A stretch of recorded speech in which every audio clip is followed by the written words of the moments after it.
Hi everyone, if you're just tuning into the live.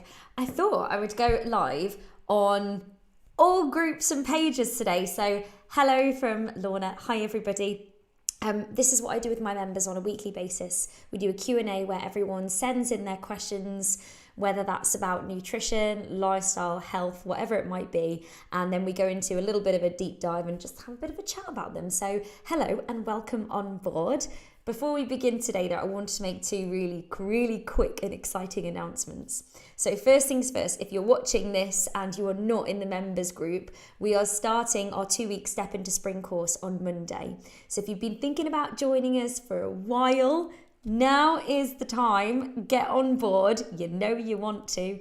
But no, in all honesty, it's 2 weeks to give it a go. And if you feel like you need a bit of a boost, you want to boost your health, boost your fitness, and need that motivation, support, and accountability, I think it's the best thing. So come and join us. Just head to the website. You can sign up there, and we start on Monday. But I'm going to get everybody set up tomorrow afternoon and tomorrow evening. So I would get set up ASAP. And if you're watching or listening to this after Friday, then as long as it's before Monday, just get on board. If it's on Monday, message me, I'll see what I can do. But anyway, come and join us. Second notice, which I am extremely excited about, is the Squad May challenge. So every so often we do a challenge. It's pretty much like every other month, I think. So before, we've done challenges like 30 classes in 30 days, that would be your advanced option. Then we'd have like an intermediate and a beginner's option. But this time we are walking 1,000 miles from Nottingham to Rome. So everyone's going to collect their steps in groups and send me their steps, and we're going to see which team can get to Rome from Nottingham first. It's going to be brilliant. I really can't wait to do this one. So team Squaddies, the opt-ins are open now. So go to the Facebook group or go to your email that I sent you this morning, and the opt-in is there. You just basically have to put your name in and put your number in for the WhatsApp group, and that's how you opt in. That's it. And let me know if you want to be a team ambassador. That's just going to be, egging everyone on a little bit, motivating the troops, and then just sending me the steps a couple of times a week so I know where the teams are at. But I'll let you know. I'll let you know in due course what you need to do. But it's not a right lot. I think it's a great role. Motivating the team. If you're here, you're tuning into the live, say hello. Or if you're on the replay, put #replay. And if you've got any questions, do pop them in the comments if you're thinking about them now or if you're thinking about them later. And I'd be more than happy to answer. So Squaddies, opt into the challenge. It's going to be great fun. And non-Squaddies, come and join us on Monday. It's a 2-week course. Come and see if you like what we do. I'm sure you will. We're amazing. Anyway, moving on. Let's get to the Q&A. Now, great questions this week, and some along quite similar lines. So healthy snack ideas, healthy breakfast, healthy lunch ideas. So let's go from the first question. Question number 1. Do you have some healthy snack ideas?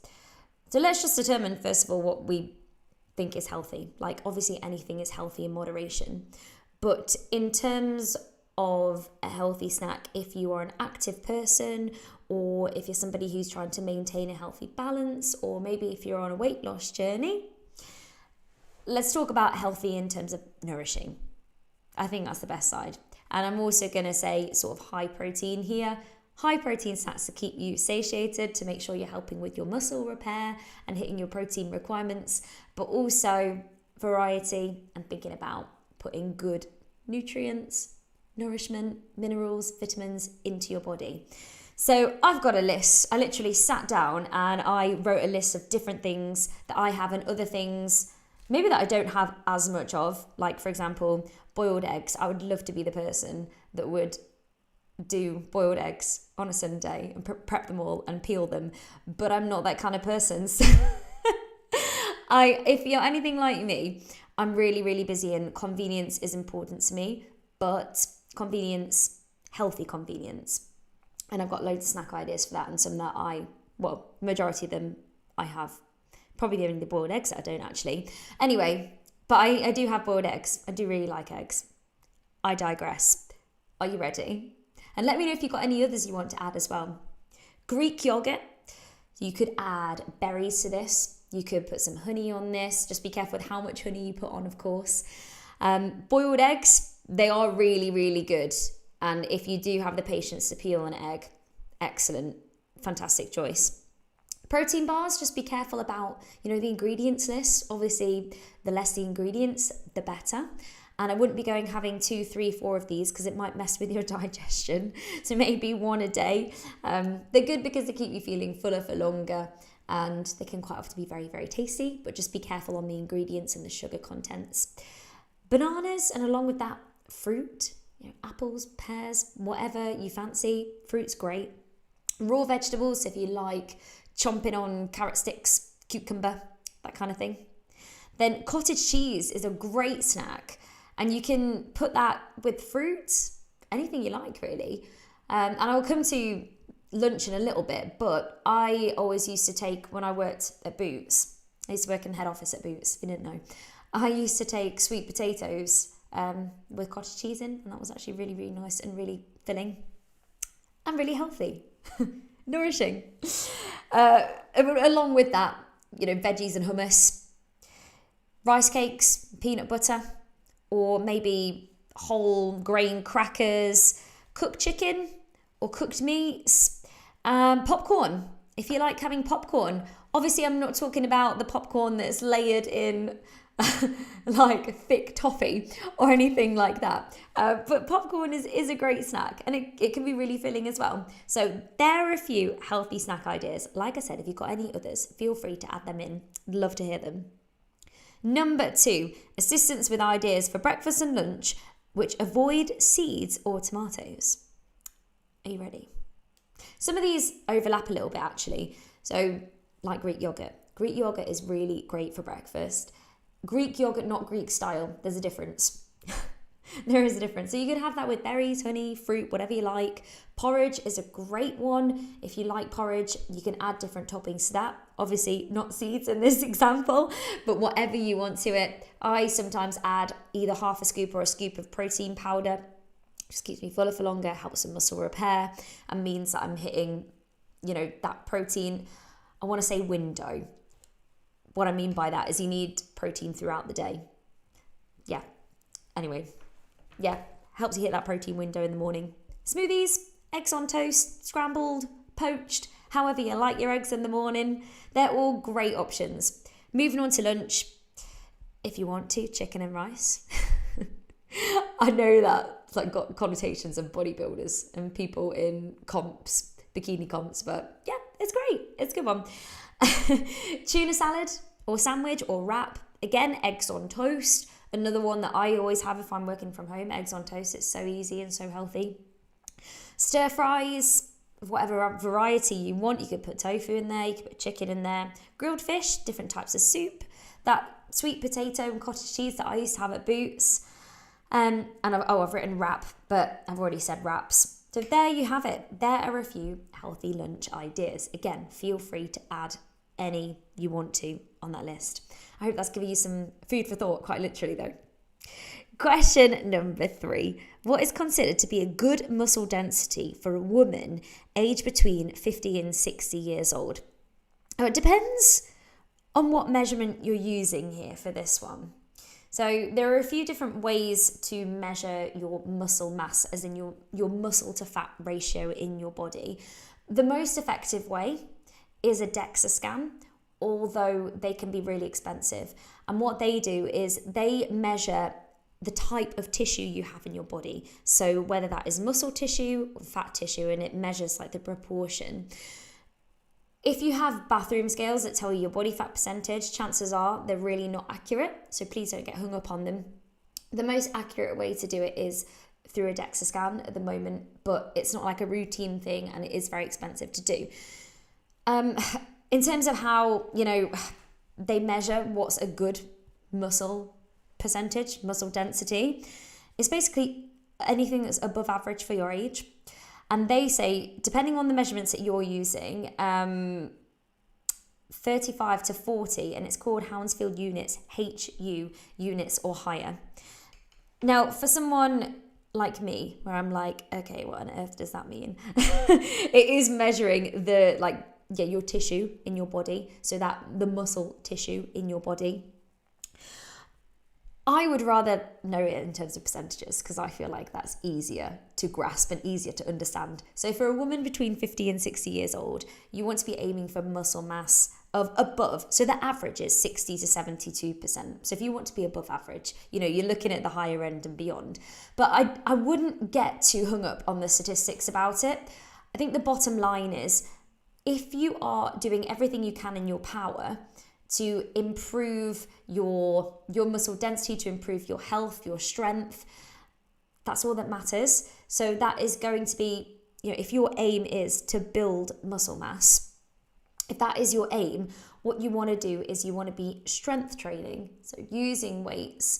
You want to be making sure you're having adequate protein, you're getting enough rest so your muscles can repair, and also enough water along with that, keeping your stress levels to a minimum where you can, and just focusing on the basics and making the basics really good. As long as you know you're doing that and you're doing everything in your power to do that, what more can you do? But in terms of the statistics, there they are. Now I feel like I've just got some questions come through. Let me just double check. Or it's either that or a notification to say no one can hear me. Oh, okay, it's not that. Hopefully everyone can hear me. That's always my worst nightmare. If anyone's like, can't hear you, like, oh no, I don't know what to do. Tech Will.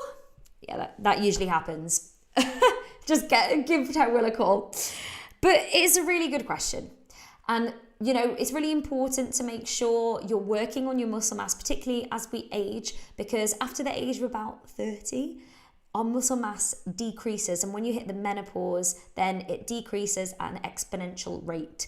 And the only way to slow it down or keep the decrease at bay is to be strength training, making sure we're having adequate protein, we're resting, we're hydrating, we're doing everything we can in our power.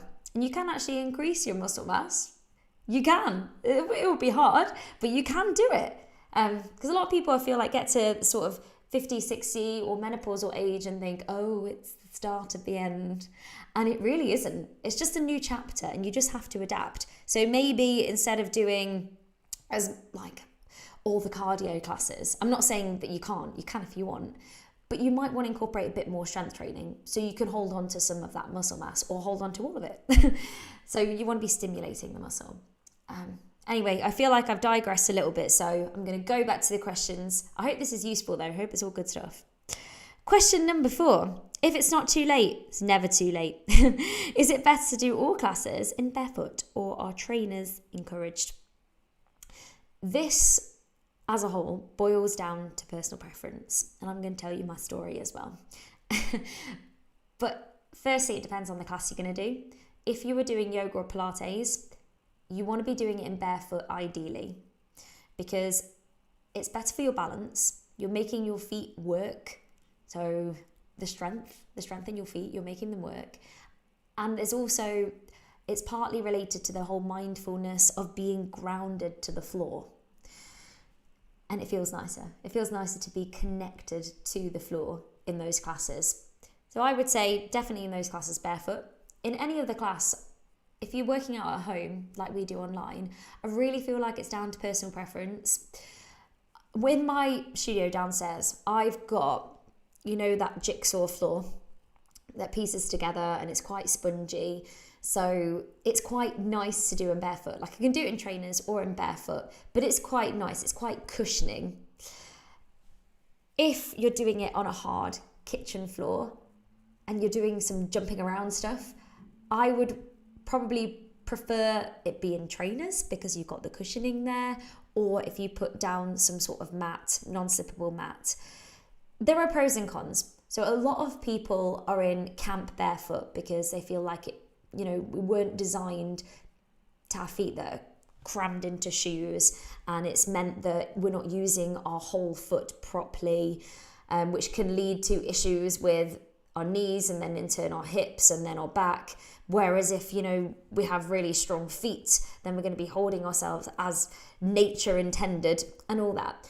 And I feel like there is a lot of truth in that. But the problem is, we live in a society where we wear shoes all the time. So we might not be using our whole foot, and we might have trained ourselves not to use the whole foot. And for some people, they might have really flat feet. Some people might have really high arches. Some people might pronate loads, and they might need shoes that support them in that way so they don't have any problems with their knee joints or their feet. So it depends. If you're that sort of person, you're really flat-footed, high arch, where you need the support, then maybe trainers would be good in that instance. Now, my little story is when I used to teach in gyms and I was wearing trainers, all the time, I did used to suffer with the tops of my feet quite a lot, to the point where I actually have arthritis in my feet. So I can relate for anyone who has arthritis too. I've got osteoarthritis in the tops of my feet, and I feel like that was from poor footwear and also from ballet when I was younger, going up on point. But trainers used to exasperate it. In lockdown, I started teaching in my studio and I had that really spongy floor. And I found it liberating to not wear trainers. I was like, I'm in my house, why do I have to wear trainers? And I didn't. And I did all my classes in barefoot, and I still do, touch wood. And from that moment, I was teaching the same number of classes as soon as we went into lockdown. From that moment, my feet started to improve. And again, touch wood. I'll touch my head. I found that actually I feel like maybe my feet have got stronger. I don't really know, but I don't have as many problems, well, if any, with my feet hurting anymore. And I've put that down to me training the strength in my feet by doing things in barefoot. But that's my personal opinion, my personal preference. And I don't think, if I was doing it on, say, like my hard kitchen floor, I think I'd be in my trainers then, because I feel like I'd need the cushioning. So yeah, personal preference and type of class that you're going to be doing, basically. Alrighty, final little bit. So the final one wasn't really a question in particular, but it's something that I hear a lot, but I've heard a lot of recently. And it's about this whole, I just can't seem to motivate myself. And I just wanted to have a little chat about this whole thing about motivation. If you feel like you are really struggling with it, you're in a place where you get home from work, maybe you're absolutely exhausted, and the thought of getting up and doing something just about kills you. And you'd much rather, make your tea, have a shower or whatever, and sit down on the sofa and chill. And you feel like, I've just not got the motivation or the energy to do this. How do I do it? So motivation actually comes from the doing.